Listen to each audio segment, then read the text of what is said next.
મહત્વના સમાચાર સુરેન્દ્રનગરમાં ઈડીના દરોડા મામલે તપાસ મુખ્ય આરોપી ચંદ્રસિંહ મોરીને કોર્ટ સમક્ષ રજૂ કરાયો અમદાવાદની ઈડી કોર્ટ સમક્ષ રજૂ કરાયો છે રિમાન્ડ પૂર્ણ થતા કોર્ટ સમક્ષ રજૂ કરાયો દિલ્હી લઈ જઈને પણ કરી હતી પૂછપરછ તો હાલમાં જે જાણકારી મળી રહી છે તે પ્રમાણે અમદાવાદના ઈડી કોર્ટ સમક્ષ રજૂ કરવામાં આવ્યો છે રિમાન્ડ પૂર્ણ થઈ ગયા હતા વધુ રિમાન્ડની માંગણીને લઈને જાણકારી મળી રહી છે વધુ ન્યૂઝ જે અપડેટ મળી રહ્યા છે તે જાણીશું ન્યૂઝ 18 સંવાદદાતા મૌલિક પાસેથી મૌલિક વધુ શું હાલમાં જાણકારી મળી રહી છે સમગ્ર કેસને લઈને ઘટનાક્રમને લઈને સિદ્ધાર્થ ચોક્કસથી જે રીતે સુરેન્દ્રનગરમાં પૈસા લેવાનો જે મામલો આખો સામે આવ્યો હતો ને ત્યારબાદ ઈડીએ ગુનો દાખલ કરી અને હાલ ચંદ્રસિંહ મોરી જે મામલતદાર કક્ષાના અધિકારી હતા તેમને ધરપકડ કરી અને રિમાન્ડ મેળવ્યા હતા જોકે 1 જાન્યુઆરીના રોજ તેમના રિમાન્ડ પૂર્ણ થતા આજે સ્પેશિયલ ઈડી કોર્ટમાં તેમને રજૂ કરવામાં આવ્યા હતા જોકે વધુ તપાસ માટે રિમાન્ડની માંગણી ઈડી દ્વારા નહોતી કરવામાં આવી જેને પગલે કોર્ટે જ્યુડિશિયલ કસ્ટડીમાં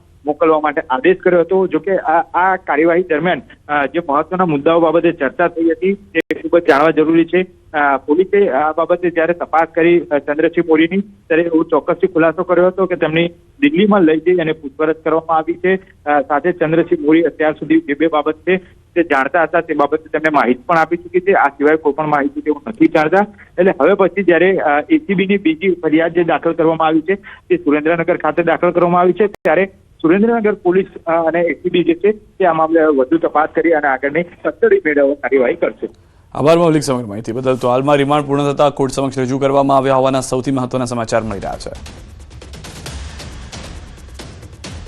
સુરતમાં ફરી એકવાર ઝડપાયું છે MD drugs Amroli police station વિસ્તારમાંથી ઝડપાયું છે 236.780 ગ્રામ એમડી ડ્રગ્સ એસઓજી પોલીસે 7.10 લાખથી વધુની કિંમતનું ઝડપી પાડ્યું છે એમડી ડ્રગ્સ સાથે એક આરોપીની કરી છે ધરપકડ 2 વોન્ટેડ જાહેર કર્યા છે પોલીસે બાતમીના આધારે વોચ ગોઠવીને નેટવર્કનો કર્યો પર્દાફાશ આરોપીઓ સોશિયલ મીડિયા પ્લેટફોર્મ પર ચલાવતા ડ્રગ્સનું નેટવર્ક ડ્રગ્સ વેચવા માટે નિર્મા ઓજી ટાઇટ જેવા કોડનો કરતા હતા ઉપયોગ પોલીસે 7.10 લાખથી વધુનો મુદ્દામાલ કબજે કરી વધુ તપાસ હાથ ધરી છે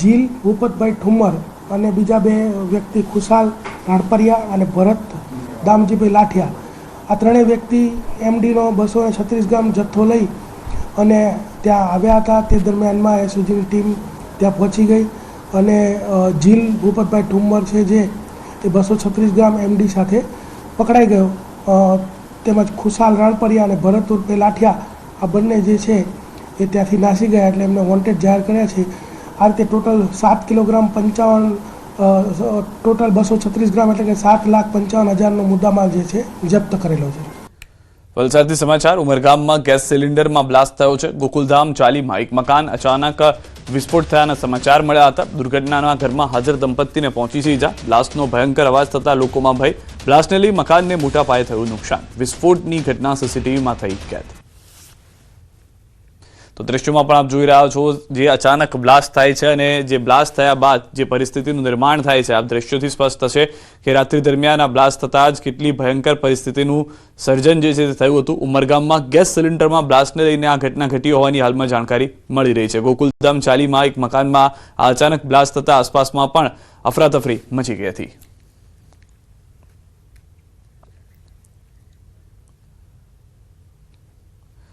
અમરેલી જિલ્લાના ધારી તાલુકાના ભાડેર ગામમાંથી પોલીસે જમીનમાં દાટેલો યુવકનો મૃતદેહ બહાર કાઢ્યો છે યુવકની હત્યા થઈ હોવાની આશંકાએ પોલીસે મૃતદેહને ભાવનગર ખાતે ફોરેન્સિક પીએમ અર્થે ખસેડીને આગળની તપાસ હાથ ધરી છે ધારી પોલીસે યુવકના મોતનું સાચું કારણ જાણવા માટે મૃતદેહને ભાવનગર ખાતે ફોરેન્સિક પોસ્ટમોર્ટમ માટે ખસેડ્યો છે જેનો રિપોર્ટ આવ્યા બાદ મોતનું સાચું કારણ જાણવા મળશે ધારી પોલીસ સાંજ સુધીમાં હત્યાનો ગુનો નોંધશે તેમજ મૃતદેહ મામલે સાંજ સુધીમાં મોટો ખુલાસો થઈ શકે છે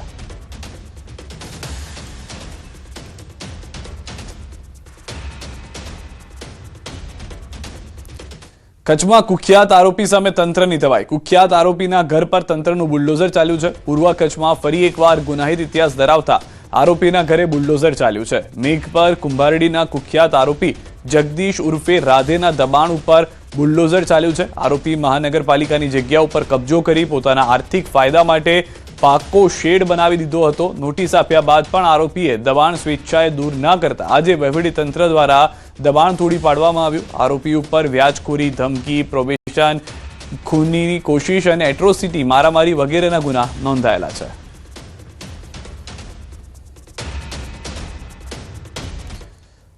જામનગરથી સમાચાર મળી રહ્યા છે. સચાણામાં જૂથ અથડામણમાં એકનું મોત થયું છે. માછલી પકડવાની જાળ બાબતે ખેલાયો ખૂની ખેલ. મોડી રાત્રે સચાણા ગામમાં થઈ હતી જૂથ અથડામણ.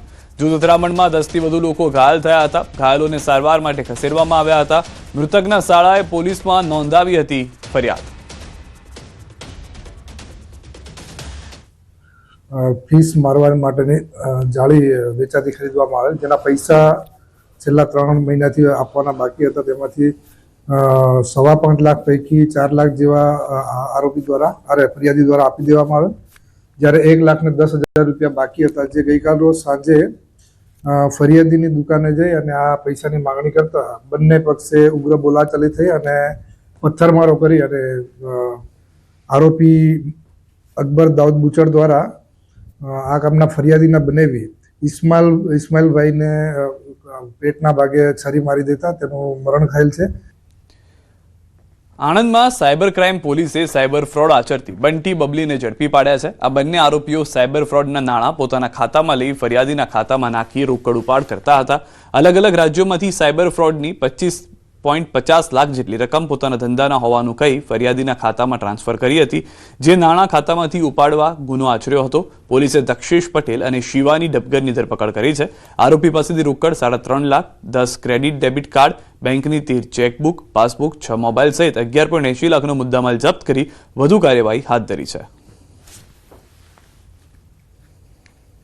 આરોપીઓ એમની એમઓ મુજબ વિવિધ બેંક એકાઉન્ટનો ઉપયોગ કરીને ગેમિંગ વેબસાઇટમાં જે નાણાં રોકવામાં આવતા હતા અથવા તો રમવા માટે નાણાંનો ઉપયોગ કરવામાં આવતો હતો, એ નાણાં વિવિધ બેંક એકાઉન્ટ્સમાં મેળવીને પોતાના બેંક એકાઉન્ટમાં એને ટ્રાન્સફર કરાવીને અથવા તો આપેલ વિવિધ બેંક એકાઉન્ટમાં ટ્રાન્સફર કરાવડાવીને એને કેશ વિથડ્રો કરાવીને અન્ય બેંક એકાઉન્ટમાં ફરીથી એને ડિપોઝિટ કરવાનો આ પ્રકારનો એમનો સર્ક્યુલર એમઓ હતો. ત્યારે એમની પાસેથી ₹3,50,000 રોકડા, જુદી જુદી બેંકના ડેબિટ ક્રેડિટ કાર્ડ મળીને કુલ 10 નંગ, ચેકબુક પાસબુક કુલ 13 નંગ, મોબાઈલ 6 તથા એક 4-વ્હીલર જપ્ત કરવામાં આવેલા છે, જે કુલ મુદ્દામાલ મળીને 11,80,000નો મુદ્દામાલ રિકવર કરવામાં આવેલો છે. બુલેટ ટ્રેનને લઈને સૌથી મોટા સમાચાર. 2027માં દેશમાં પ્રથમ બુલેટ ટ્રેન દોડશે. 15 ઓગસ્ટ 2027ના દિવસે દોડશે બુલેટ ટ્રેન. કેન્દ્રીય રેલવે મંત્રીની જાહેરાત. બુલેટ ટ્રેન પ્રોજેક્ટનું કામ હાલ પૂરજોશમાં ચાલી રહ્યું છે. લોકોને પ્રશ્ન છે કે આખરે ક્યારે દેશની પ્રથમ બુલેટ ટ્રેન દોડશે. આખરે દેશવાસીઓને કેન્દ્ર સરકાર દ્વારા એક ખુશખબર આપવામાં આવી. કેન્દ્રીય રેલવે મંત્રી અશ્વિની વૈષ્ણવે જાહેરાત કરી છે કે 15 ઓગસ્ટ 2027ના રોજ પ્રથમ બુલેટ ટ્રેન દોડશે, જેનો રૂટ સુરતથી બિલીમોરા હશે.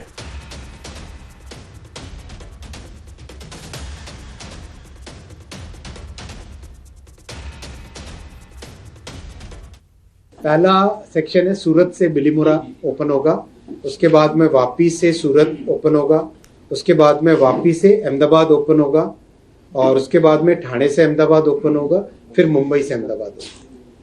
ये 1 by 1 सीक्वेंस.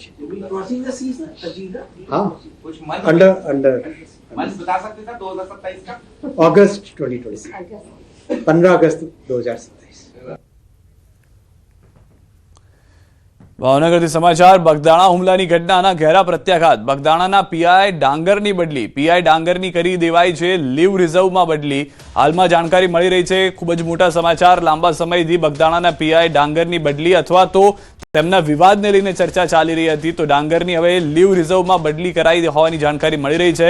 બગદાણાના હુમલાના આ ઘેરા પ્રત્યાઘાત પડી રહ્યા છે તેવું માનવામાં આવી રહ્યું છે કે જેના કારણે આ પીઆઈ જે છે તેને લીવ રિઝર્વમાં બદલી કરી દેવામાં આવ્યા છે. દ્રશ્યો પણ આપ જોઈ રહ્યા છો કે જે રીતે મારવામાં આવ્યો હતો. સમગ્ર ઘટના, સમગ્ર મામલો જે છે તે માથાકૂટ આગળ વધતી ગઈ હતી. એક વ્યક્તિને મારવામાં આવ્યો, અલગ અલગ લોકોના નામ આપવામાં આવ્યા, તેમાં પોલીસે તપાસ શરૂ કરી. વધુ માહિતી ન્યૂઝ 18 સંવાદદાતા નીતિન પાસેથી મેળવીશું. નીતિન, હાલમાં શું વધુ જાણકારી મળી રહી છે પીઆઈની બદલીને લઈને? જે ચોક્કસ વાત કરીએ તો જે બગદાણા પંથકમાં જે થોડા દિવસ પહેલા જે હુમલો થયો હતો, કોળી સમાજના યુવક પર હુમલો થયો હતો, તે બાબતને લઈને આજે હીરાભાઈ સોલંકી છે અને તે બહોળી સંખ્યામાં સમાજના લોકો સાથે ત્યાં ઉપસ્થિત થયા હતા અને જે પીડિત છે નવનીતભાઈ તેમને મળ્યા હતા અને તેમને ન્યાય માટે આશ્વાસન આપ્યું હતું. હીરાભાઈએ જાહેરમાં કહ્યું હતું કે જે કોઈ ચમરબંધી હશે તેને સજા આપવાની છે અને તેના માટે તેઓ ત્યાં મહુવા પહોંચ્યા હતા. અને આમાં આવનાર સમયમાં પણ હવે પછી કોળી સમાજનું કોઈ નામ ન લે અને સમાજે બહુ સહન કર્યું છે તેવા ભાષણમાં પોતાના વાક્યો ઉચ્ચારી અને અન્યાય સામે સહન નહીં કરવાનો થાય તેવી ચીમકી ઉચ્ચારી હતી. ત્યારે આખા સમાજ દ્વારા આ મીટિંગમાં જે હીરાભાઈ સોલંકી છે તેમના દ્વારા કહેવામાં આવ્યું હતું કે આ અંગે મુખ્યમંત્રી અને હોમ મિનિસ્ટર જે છે હર્ષ સંઘવી તેમને પણ રજૂઆત કરવામાં આવશે અને જે મંત્રી પરસોત્તમભાઈ છે તેમના મોટાભાઈ તેમને પણ આ અંગે જાણ કરી હતી. અને જ્યાં સુધી પીઆઈની બદલી નહીં થાય ત્યાં સુધી આમાં કાર્યવાહી આગળ નહીં થાય ત્યાં સુધી આવનાર દિવસોમાં ચીમકી માટે આંદોલન છે તેની ચીમકી ઉચ્ચારી હતી. ત્યારે ચોક્કસ કહી શકાય કે હાલ ભાવનગર એસપીએ નિર્ણય લીધો છે કે જે ડાંગર છે પીઆઈ તેમને અત્યારે હાલ આ ઘટનાને લઈ અને લીવ રિઝર્વમાં મૂકી દેવામાં આવ્યા છે. જી આભાર નીતિન, સમગ્ર માહિતી બદલ. તો હાલમાં લીવ રિઝર્વમાં મૂકવામાં આવ્યા છે. પીઆઈની બદલીની જે માંગ હતી તેને લઈને આ નિર્ણય કરવામાં આવ્યો હોવાની પ્રાથમિક જાણકારી મળી રહી છે. તો ભાવનગરના બગદાણા આશ્રમના સેવક પર હુમલાનો મામલો. અખિલ ભારતીય કોળી સમાજે નોંધાવ્યો વિરોધ. મહુવા મામલતદારને આવેદનપત્ર આપ્યું. કોળી સમાજના નવનીત બાલદિયા પર થયો હતો હુમલો. હુમલાખોર માયાભાઈ આહિર સાથે સંકળાયેલા હોવાનો આરોપ. આરોપીને પકડી કડક કાર્યવાહી ન કરાય તો ઉગ્ર આંદોલનની ચીમકી ઉચ્ચારી છે. માયાભાઈ આહિરે કાંદીવલીમાં યોજાયેલ ડાયરામાં બગદાણાના મેનેજિંગ ટ્રસ્ટીના નામનો ઉપયોગ કર્યો હતો, જેને લઈને આ વિવાદ સર્જાયો હતો. જે બાદ માયાભાઈ આહિરે વિડીયો બનાવી માફી પણ માંગી હતી.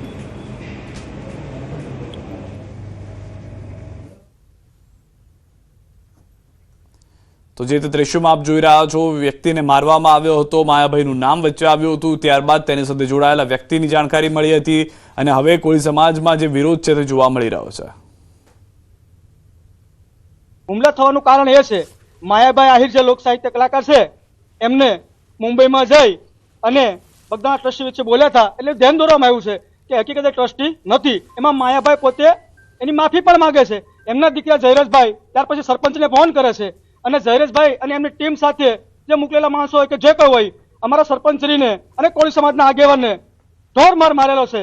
અને એ હુમલામાં કડક કડક કાર્યવાહી નહીં થાય તો અમે 6 તારીખે બગદાણા ગુરુ આશ્રમે ભાવનગર જિલ્લાના અખિલ ભારતીય કોળી સમાજ સર્વ જ્ઞાતિના અને સર્વ કોળી સમાજનું સંગઠન એકજૂટ થઈને અમે ત્યાં ગાંધી સિરકે માંદે આંદોલન કરશું. તો બગદાણા આશ્રમના સેવક પર હુમલાનો મામલો. ધારાસભ્ય હીરા સોલંકી પીડિત પરિવાર સાથે મુલાકાત કરવા પહોંચ્યા હતા અને નવનીત બાલદિયાને પણ મળી ન્યાય માટે આશ્વાસન આપ્યું હતું. ગૃહ રાજ્યમંત્રી અને મુખ્યમંત્રીની રજૂઆત કરશે. ભાઈને કીધું મેં કે ભાઈ સોમવારે તમારે મારા હારે આવવાનું છે. એમ સોમવારે તમને મારા હારે આવવાનું છે.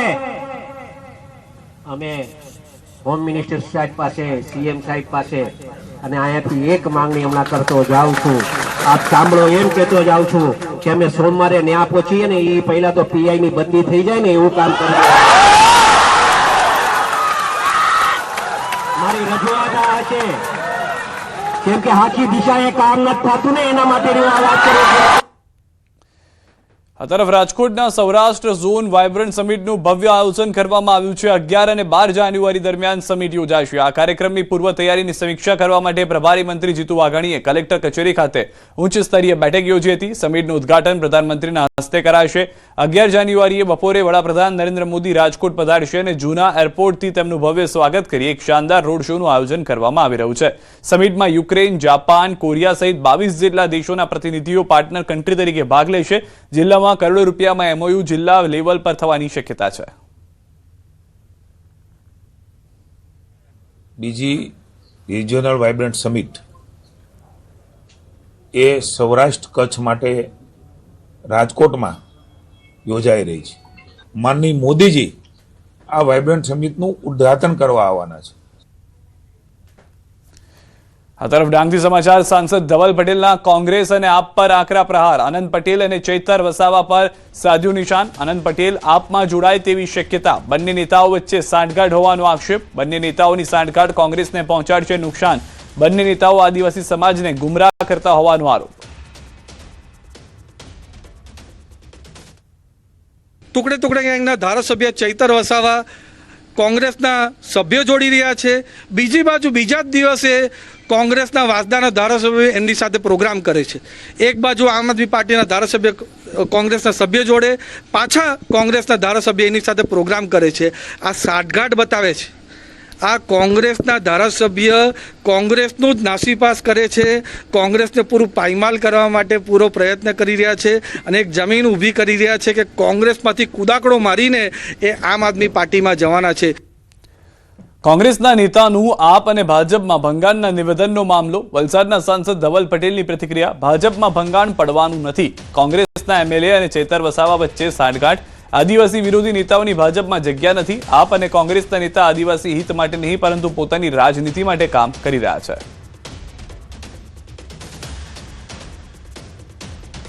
કોંગ્રેસના વાસદાના ધારાસભ્ય વાપીમાં એવું સ્ટેટમેન્ટ આપ્યું કે અમે આમ આદમી પાર્ટી અને ભાજપમાં મોટું ભંગાણ કરશું.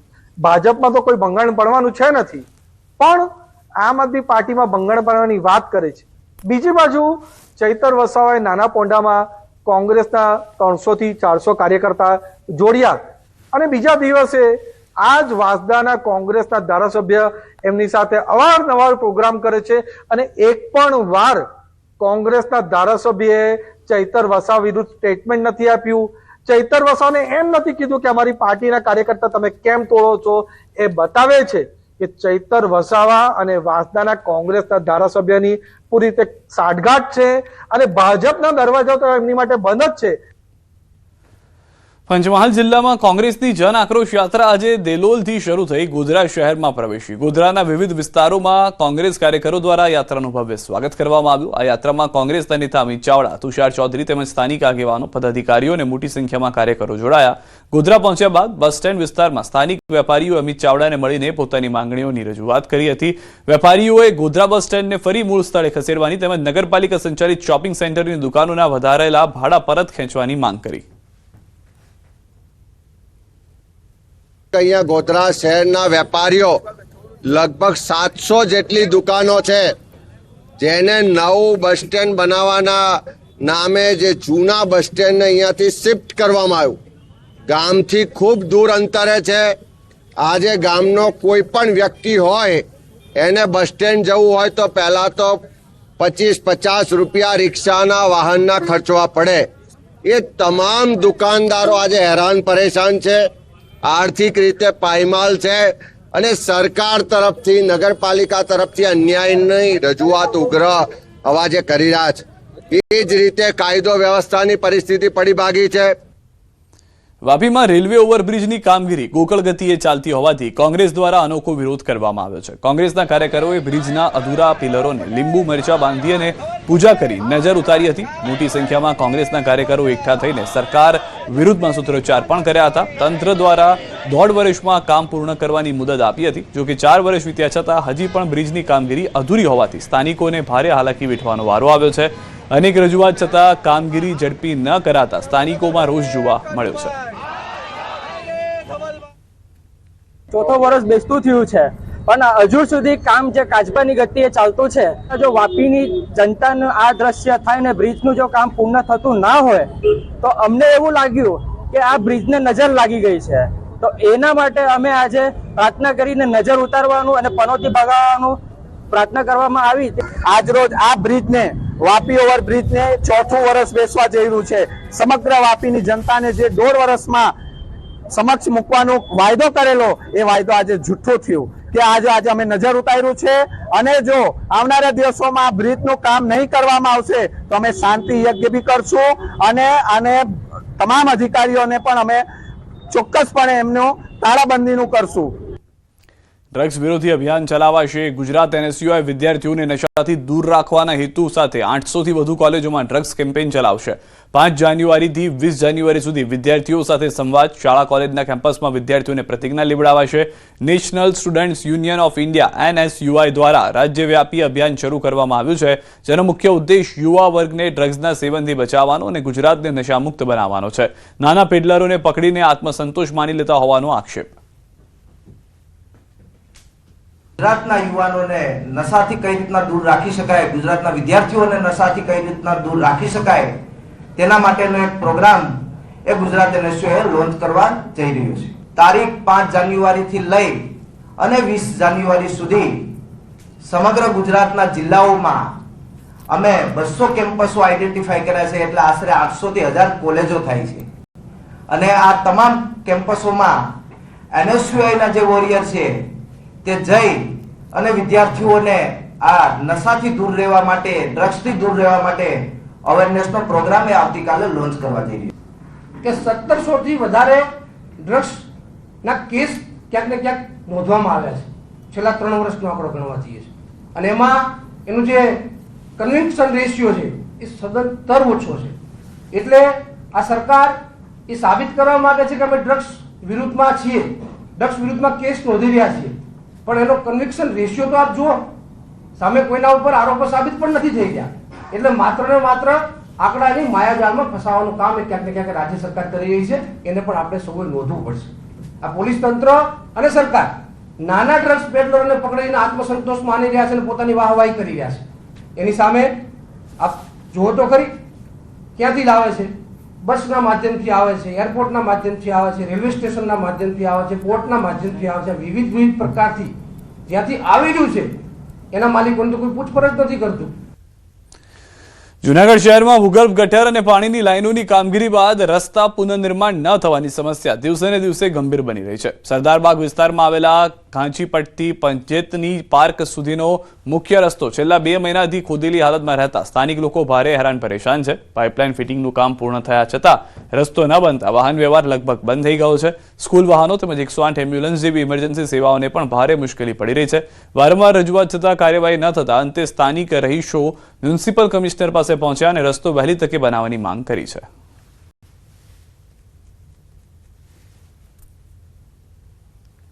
છેલ્લા 2 મહિનાથી અમારે ત્યાં રોડ રસ્તાનું કામ ચાલુ કર્યું છે. એ લોકોએ બધું ખોદી નાખ્યું છે, પાઇપલાઇન બધી તોડી નાખી છે. અત્યારે પાણી એટલું છે, ખરાબ પાણી, સારું પાણી બધું નીકળે છે.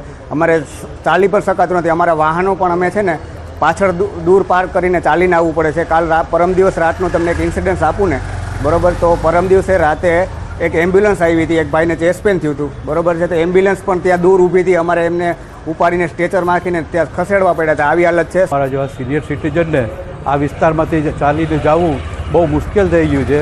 કોઈ એવો આકસ્મિક બનાવ બને તો એમ્બ્યુલન્સ કે એવી તાત્કાલિક સેવા અમને મળી શકે એમ નથી રસ્તાના કારણે. અમારા વિસ્તારમાં રસ્તાનું ખોદકામ 2 મહિનાથી થઈ રહ્યું છે, પણ અત્યાર સુધી હજુ કંઈ કોન્ટ્રાક્ટરે નક્કર પગલાં લીધા નથી અને કંઈ નક્કર કામ કરેલ નથી. છોટાઉદેપુરમાં જિલ્લા પોલીસ અને આરટીઓ કચેરીના સંયુક્ત ઉપક્રમે શીખ સે સુરक्षा ટેકનોલોજી સે પરિવર્તનના સૂત્ર સાથે રાષ્ટ્રીય માર્ગ સલામતી માસ 2026ની ઉજવણી શરૂ કરવામાં આવી. આ પ્રસંગે જિલ્લા પોલીસ વડાએ માર્ગ અકસ્માતો ઘટાડવા માટે ટ્રાફિક નિયમોના ચુસ્ત પાલન કરાવવા જરૂરી સૂચનો કર્યા.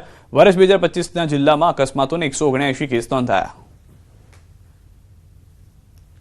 છોટાઉદેપુર શહેરની જિલ્લાની જનતાને ટ્રાફિકના નિયમોના પાલન બાબતે જાગૃત થવા માટે એક સંદેશ આપ્યો છે અને આરટીઓના અધિકારીઓ દ્વારા, અમારા જિલ્લા ટ્રાફિકની ટીમ દ્વારા આ કાર્યક્રમનું ખૂબ સરસ રીતે આયોજન કરવામાં આવ્યું છે.